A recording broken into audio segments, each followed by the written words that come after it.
The system we're designing has to be able to autonomously play the game ping-tac-toe, meaning without any human interaction it has to interpret where to shoot, how to shoot, and then do it effectively in the time constraints.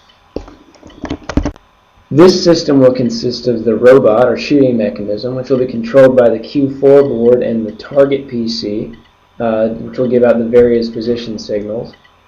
That will be controlled by MATLAB code stored on the host PC, which will be a laptop. Image processing will also be done through MATLAB on the host PC. For the computer control, there are 2 inputs and 1 output.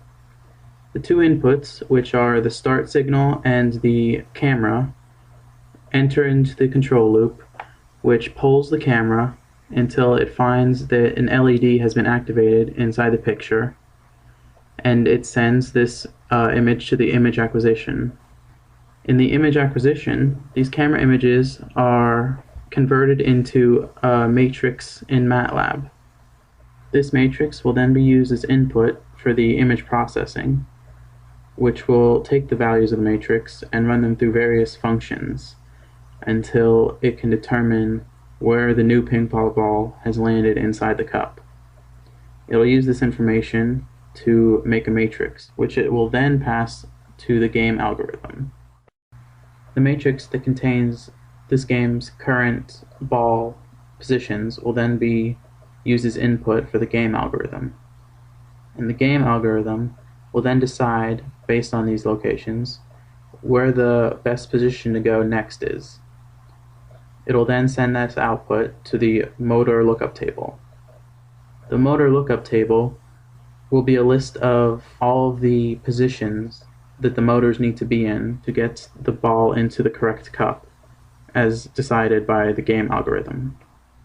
Once it has the correct position, it will then send these 3 positions to the 3 motors connected on the robot.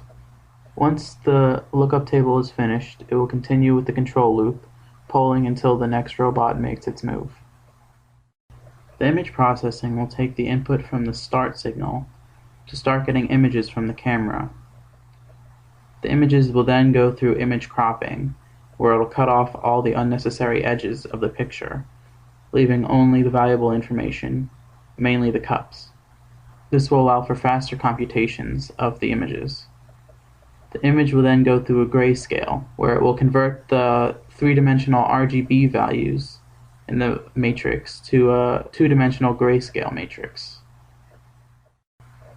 The new grayscaled image will then be compared with the previous grayscaled image to determine if any new balls have been placed. This will be done through subtraction.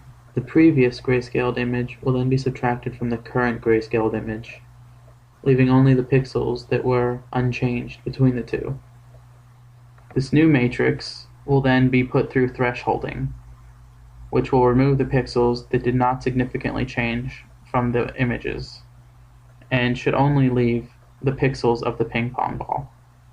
Since there will most likely be leftover pixels besides the ping pong ball, the pixels over the 9 regions where the cups are will then be summed together, and whichever region has the most pixels will be assumed to be the region that has the new ping pong ball in it.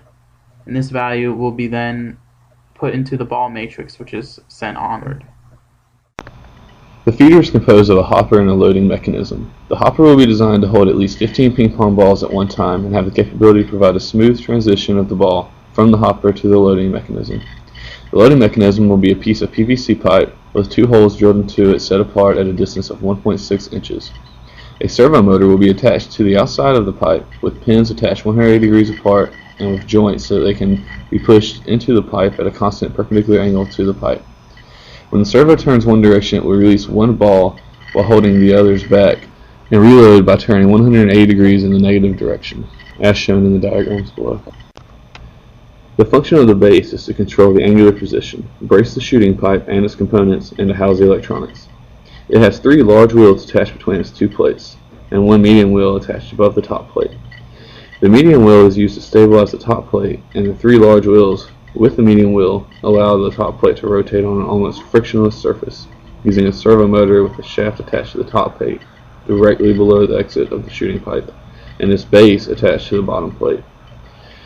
These plates are made out of a type of poplar wood, and they are spaced at a certain height in order to allow frictionless movement while keeping enough pressure on the top plate to keep it from flipping out or putting too much torque on the motor shaft and hurting the motor shaft.